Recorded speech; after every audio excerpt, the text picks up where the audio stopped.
اللہ رب العالمین نے بیان فرمایا انا اعطیناک الکوثر، اے نبی ہم نے آپ کو بہت زیادہ بھلائی عطا کی ہے، اے نبی ہم نے آپ کو حوض کوثر عطا کر دیا ہے۔ فصل لربک وانحر، بس آپ اللہ کے لیے نماز پڑھیں اور قربانی کریں۔ ان شانئک ھو الابتر، اے نبی بلا شبہ کہ آپ کا دشمن ہی نامراد ہو جائے گا۔ آیت کریمہ میں ذرا غور فرمائیں، اللہ رب العالمین نے پہلے قربانی کا ذکر نہیں کیا، بلکہ قربانی سے پہلے اللہ تعالیٰ نے نماز کا ذکر کیا ہے۔ یہ آیت کریمہ بڑی غور و فکر والی آیت کریمہ ہے۔ اللہ نے کہا لوگوں نماز پڑھتے رہا کرو، اس کے بعد کیا کہتا لوگوں قربانی بھی کر دیا کرو۔ میرے پیارے بھائیوں، ہم اور آپ کیا کرتے ہیں؟ پورے سال نمازوں سے لاپرواہی تو کرتے رہتے ہیں، لیکن جب قربانی کا موقع آتا ہے، چاہے نمازی ہو یا بے نمازی ہو، ہر شخص قربانی کرنے کے لیے تیار رہتا ہے۔ یقیناً ہر شخص کو قربانی کرنا چاہیے، لیکن اللہ تعالیٰ نے اس آیت شریفہ میں جو اشارہ دیا ہے وہ اشارہ کہ لوگوں جانور کن کٹا نہیں ہونا چاہیے، لولا لگڑاندھا نہیں ہونا چاہیے۔ اسی طرح سے صاحب قربانی کے اندر بھی کوئی عیب نہیں ہونا چاہیے، وہ بے نمازی نہ ہو۔ فصلی لربک وانحر، اسی لیے اللہ تعالیٰ نے کہا قربانی کرنے والا پہلے نمازوں کی پابندی کرے، وانحر اور پھر قربانی بھی کر لیا کرے۔ میرے پیارے بھائیوں، پورا سال گزر جاتا ہے، ہم اور آپ نماز نہیں پڑھتے ہیں، لیکن کہنے کا مقصد یہ نہیں کہ آپ لوگ قربانی نہ کریں۔ اللہ تعالیٰ کا مقصد یہ ہے کہ لوگوں قربانی کے ساتھ ساتھ ذرا نماز پر بھی دھیان دے دیا کرو۔ جس طرح سے تم سال میں آنے والی عید الاضحیٰ پر ہزاروں جانور قربان کر دیتے ہو، اور تمہارے پاس پیسے نہ ہونے کے باوجود بھی تم قرض لے کر جانور قربان کرتے ہو، اسی جذبے کے ساتھ سالوں سال تم نماز پڑھ لیا کرو، نماز کی پابندی بھی کر لیا کرو۔ تو میرے پیارے بھائیوں، جس طرح سے جانور کے اندر کوئی عیب نہیں ہونا چاہیے، جانور بے عیب ہونا چاہیے، اسی طرح سے قربانی کرنے والے کو بھی بے نمازی نہیں ہونا چاہیے۔ سمجھ رہے؟ یہ ہے آیت شریفہ کا پیغام۔ اللہ رب العالمین نے سورۃ الحج، اس میں بڑی پیاری اللہ رب العالمین نے کیا کہا؟ وَلِكُلِّ أُمَّةٍ جَعَلْنَا مَنسَكًا، اے نبی اعلان کر دیجئے آپ سے پہلے جتنی بھی امتیں آئی ہیں ساری کی ساری امتوں پر ہم نے قربانی لاگو کر دیا تھا، ساری کی ساری امتوں پر ہم نے قربانی کو فرض کر دیا تھا۔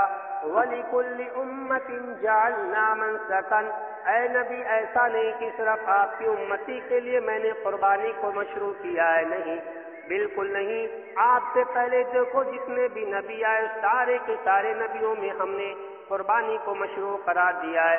سیدنا آدم خلیل اللہ علیہ السلام کے دونوں بیٹوں کا واقعہ لے لیجئے، ہارون اور قارون نے قربانی پیش کی، اسی طرح سے ابراہیم نے اپنے بیٹے کی قربانی پیش کر دی۔ میرے پیارے بھائیوں، وَلِكُلِّ أُمَّةٍ جَعَلْنَا مَنسَكًا، ہم نے ہر امت کے اندر قربانی کو مشروع قرار دیا ہے۔ قربانی کا مقصد کیا ہے؟ اللہ تعالیٰ نے قربانی کرنے کا حکم کیوں دیا ہے؟ ساری امتوں کے اندر قربانی مشروع قرار کیوں دیا؟ ایک بھی امت ایسی نہیں آئی جسے اللہ تعالیٰ نے یہ کہا ہو کہ تم قربانی نہ کرو، بلکہ سارے نبیوں سے کہا کہ تم اپنی امتیوں سے کہہ دو قربانی کرتے رہا کریں۔ میرے پیارے بھائیوں، اس کی وجہ کیا ہے؟ لِيَذْكُرُوا اسْمَ اللَّهِ عَلَى مَا رَزَقَهُم مِّن بَهِيمَةِ الْأَنْعَامِ، تو پائے جانوروں کو اللہ تعالیٰ نے جو تمہیں عطا کیا ہے تاکہ تم اس پر اللہ کا نام لے لیا کرو۔ ایسا نہ ہو کہ تم بنا اللہ کا نام لیے جانور کو قربان کر تو نہیں، یہ جو قربانی ہم نے مشروع قرار دیا ہے تاکہ تم اللہ کو یاد کرتے رہا کرو، اللہ کی بڑائی بیان کرتے رہا کرو، اللہ کو یاد۔ فَإِلَٰهُكُمْ إِلَٰهٌ وَاحِدٌ فَلَهُ أَسْلِمُوا وَبَشِّرِ الْمُخْبِتِينَ، اے دنیا والو تمہارا معبود صرف اللہ رب العالمین ہے، فَلَهُ أَسْلِمُوا، پس اسی کے تم فرما بردار بن جاؤ، قربانی صرف اسی کے نام کی کیا کرو۔ میرے پیارے بھائیوں، سورہ حج کی یہ آیت کریمہ 34 ہے، ایک آیت کریمہ چھوڑنے کے بعد جو آیت شریفات یہ 36 نمبر کی آیت کریمہ اللہ تعالیٰ نے اس میں کیا بیان فرمایا وہ بھی دیکھ لیجئے. وَالْبُدْنَ جَعَلْنَاهَا لَكُم مِّن شَعَائِرِ اللَّهِ. اللہ تعالیٰ نے کہا کہ ہم نے اونٹوں کی قربانی کو اللہ کے حکم سے بنا دیا ہے، یعنی جانوروں کی قربانی کرنا یہ اللہ کا حکم ہے. میرے پیارے بھائیو ذرا سوچو، اگر اللہ تعالیٰ جانوروں کی قربانی مشروع قرار نہ دیتا، جس طرح سے ابراہیم کو اللہ تعالیٰ نے کہا تم اپنے بیٹے اسماعیل کو میرے راستے میں قربان کرو، اگر وہ طریقہ اللہ تعالیٰ جاری کر دیا ہوتا تو بتاؤ دنیا کے اندر کتنے مسلمان باقی بچتے؟ کوئی بچتا نہیں بچتا. وَالْبُدْنَ جَعَلْنَاهَا لَكُم مِّن شَعَائِرِ اللَّهِ. یہ جو جانور ہیں اونٹ گائے وغیرہ جو ہیں نا، اللہ تعالیٰ نے اپنا ایک حکم جاری کر دیا تاکہ تمہارے اوپر آسانی ہی آسانی ہو جائے. فَاذْكُرُوا اسْمَ اللَّهِ عَلَيْهَا الصَّوَافَ. اب یہاں پر یہ جو اونٹ کی قربانی ہوتی ہے انہیں کیسے کیا جائے گا اللہ تعالیٰ اس کا ذکر بیان فرما رہا ہے. اب ایک بہت اہم بات اللہ تعالیٰ بیان فرما رہا ہے. فَإِذَا وَجَبَتْ جُنُوبُهَا. جب تم جانور کو ذبح کر دو، قربانی کر دو اور وہ زمین سے لگ جائے، ایسا نہیں کہ گردن کاٹ دیا ختم کہانی نہیں. آپ نے گردن کاٹا، جانور کو ذبح کیا اور جب تک اس جانور کی روح نکل نہ جائے تب تک آپ کو جانور کے اوپر دوبارہ چھری نہیں چلانی. جی ہاں، فَإِذَا وَجَبَتْ جُنُوبُهَا. یہ چیز قابل غور ہے. ہم اور آپ کیا کرتے ہیں، جانور کو ذبح کر دیا کہ روح باقی ہے، روح نہیں نکلی ہے، اور فوراً اس کی چمڑی کو پھیرنا ہم شروع کر دیتے. یہ بہت بڑی غلطی ہے، یہ ظلم ہے. یا رب العالمین نے اپنے نبی سے کہا اعلان کر دو فَإِذَا ذَبَحْتُمْ فَأَحْسِنُوا الذِّبْحَ. جب تم جانور ذبح کرو تو ان کے ساتھ حسن سلوک کرو. اور اللہ کے رسول نے بیان فرمایا اگر جانور کی روح نہ نکلی ہو کہ تم نے ذبح کر دیا ہے، اگر جانور بے جان نہیں ہوا ہے، اگر روح نہیں نکلی ہے، اس کے بعد تم اسے نکانے اور بٹیانے لگے، کاٹنے پیٹنے لگے تو وہ جانور مردہ شمار کیا جائے گا، تمہارے لیے وہ جانور حرام ہو جائے گا. فَإِذَا وَجَبَتْ جُنُوبُهَا. جب تک کہ جانور کی روح نہ نکل جائے تب تک تمہیں اس کی بوٹی نہیں کرنی، اس کی چمڑی نہیں ادھیڑنی. سمجھ رہے؟ تو تھوڑا 2-4 منٹ انتظار کر لیا کرے، وہ چلے گا لیکن اپنے جانور کو حرام ہونے سے بچا لے. اس کے بعد اللہ تعالیٰ نے کہا فَكُلُوا مِنْهَا وَأَطْعِمُوا الْقَانِعَ وَالْمُعْتَرَّ. اے نبی اعلان کر دیجئے کہ جو لوگ قربانی کا جانور کرتے ہیں صرف اکیلے بنا کر کے نہ کھا لیا کریں بلکہ خود بھی کھائیں اور مانگنے والوں کو بھی دے دیا کرے، نہ مانگنے والوں کے درمیان بھی تقسیم کر دیا کرے. لیکن اس کا مطلب یہ نہیں کہ گوشت کا 3 حصہ کر لیا جائے. حدیث شریف سے یہ بات واضح نہیں ہوتی ہے، بلکہ حدیث میں یہ لفظ آتا ہے تم اس میں سے کچھ کھا لو، کچھ صدقہ کر دو، کچھ اسٹور کر لو. اس طرح کی باتیں آتی ہیں میرے بھائیوں. تو جانور کے گوشت کو ہمیں 3 حصوں میں بانٹنا نہیں ہے بلکہ کچھ حصہ ہمیں کھا لینا، کچھ حصے کو تقسیم کر دینا، کچھ حصہ میں جو ہے غریبوں کو کھلا دینا، دوستوں یاروں کو کھلا دینا ہے. فَكُلُوا مِنْهَا وَأَطْعِمُوا الْقَانِعَ وَالْمُعْتَرَّ. مانگنے والوں کو بھی دو، جو نہ مانگ رہے ان کو بھی دے دیا کرو. كَذَلِكَ سَخَّرْنَاهَا لَكُمْ لَعَلَّكُمْ تَشْكُرُونَ. ہم نے چوپایوں کو تمہارے حوالے کر دیا، تمہارے تابع کر دیا ہے تاکہ تم اللہ کا شکر ادا کرتے رہو. میرے پیارے بھائیوں ذرا سوچو، اگر اللہ تعالیٰ جانور کو ہمارے تابع تو ہم اور آپ اپنے لخت جگر کو ہر سال قربانی کرتے رہتے، ایک بھی بیٹا ہمارے ساتھ نہیں ہوتا. اللہ تعالیٰ نے کہا كَذَلِكَ سَخَّرْنَاهَا لَكُمْ وَلَعَلَّكُمْ تَشْكُرُونَ. ہم نے جانوروں کو تمہارے ماتحت کر دیا ہے، ہم نے جانوروں کو تمہارا فرما بردار کر دیا ہے. تم جانور خرید کر کے لاتے ہو، جانور تمہارے گھروں کو چھوڑ کر نہیں جاتا ہے بلکہ قربان ہونے کے لیے وہ تیار رہتا ہے. دیکھو آج عید الاضحیٰ کا دن، 2-4 دن سے اس جانوروں کی روح مری مری سی لگ رہی ہو. تو اللہ رب العالمین نے ہر مخلوق کے اندر احساس پیدا کر دیا. میرے پیارے بھائیوں آخری بات سورہ حج کی آیت شریفہ ہی ہے، وہ 37 نمبر کی آیت کریمہ. اللہ تعالیٰ نے بیان فرمایا لن ينال الله لحومها ولا دماؤها ولكن ينال التقوى منكم. تم قربانی کیوں کر رہے ہو؟ بہت سارے لوگوں کی سوچ یہ ہوتی ہے کہ چلو بھائی ہمارا بیٹا ہے، کس کے مانگ کر کھائے گا، کس کے دوار پر جائے گا، نہیں ہم کسی کے محتاج نہیں ہیں، ہمارے یہاں 2-4 بچے کم سے کم لاؤ قربانی کرتے. نہیں، قربانی کا اگر یہ مقصد ہے تو آپ نے قربانی نہیں کی ہے، وہ تو آپ نے گوشت کھانے کے لیے جانور ذبح کیا. لن ينال الله لحومها ولا دماؤها ولكن ينال التقوى منكم. تمہارا ارادہ، تمہاری نیت یہ ہونی چاہیے کہ یہ سنت ابراہیمی ہے. اللہ تعالیٰ نے اپنے خلیل ابراہیم کو حکم دیا اسماعیل کو ذبح کرنے کے لیے، قربانی کرنے کے لیے حکم دیا، اور جب وہ قربانی کرنے کے لیے میدان شریف میں لے کر گئے تو اللہ رب العالمین نے جنت کا دمبا بھیجا، جنت کا میڑا بھیجا. اس کے بعد انہوں نے اسماعیل کی جگہ پر اس جانور کو قربان کیا. اس سنت کو جاری رکھتے ہوئے جتنے بھی ان کے بعد نبی آئے، سارے کے سارے نبیوں نے اس سنت کو رائج کیا، سارے کے سارے نبیوں نے اس سنت کو جاری کیا. آخر میں جب پیارے نبی صلی اللہ علیہ وسلم آئے تو آپ نے پوری حیات طیبہ جب تک آپ مدینہ شریف میں رہے ہر سال قربانی کرتے رہے ذی الحجہ میں. اور کس کے لیے؟ اس لیے نہیں کہ میرے گھر والے کھا لیں، میرے پاس پڑوس کے لوگ کھا لیں، اس لیے نہیں، بلکہ وہ اس لیے کر رہے تھے اور اپنے اصحاب کو یہ حکم بھی دیا کرتے تھے کہ لوگوں تم قربانیاں کرو، یہ تمہارے باپ ابراہیم کی سنت ہے. تو ہمارے ذہن میں یہ ہونا چاہیے کہ اللہ نے اپنے خلیل کو بیٹا قربان کرنے کا حکم دیا تھا. اللہ کا شکر ہے کہ اس نے ہمیں جانور کرنے کا حکم دیا ہے. سمجھ رہے؟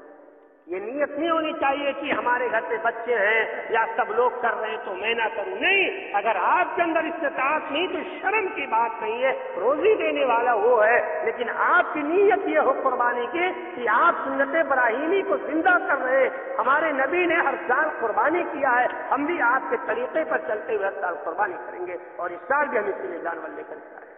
یہ ہماری نیت ہونی چاہیے. سمجھ رہے؟ نہیں ینال اللہ لحومها، اللہ کو تمہارے جانور کا گوشت، خون خرابہ کچھ نہیں پہنچتا ہے. اگر کوئی چیز پہنچتی ہے ولکن ینال التقوی منکم، تمہارا ارادہ، تمہاری نیت پہنچتی ہے. میرے پیارے بھائی، اگر ہم اور آپ جانور قربان کرتے ہیں اور اس کے اندر اگر ریاکاری ہے، دکھاوا ہے یا گوشت کھانا مقصد ہے تو اس کا نقصان کیا ہوگا معلوم ہے؟ اس کا نقصان کیا ہوگا؟ میں آپ کو اشارتاً ایک واقعہ پیش کرتا ہوں آپ کے سامنے، انشاءاللہ آپ اندازہ لگا لیں گے کہ آپ کا جانور آپ نے جو ذبح کیا یا کرنے والے ہیں اس کا ثواب آپ کو ملا ہے یا نہیں ملا ہے. اللہ رب العالمین نے سورہ کہف کی آخری آیت شریفہ کا آخری ٹکڑا ہے، اس میں کیا بیان فرماتا ہے؟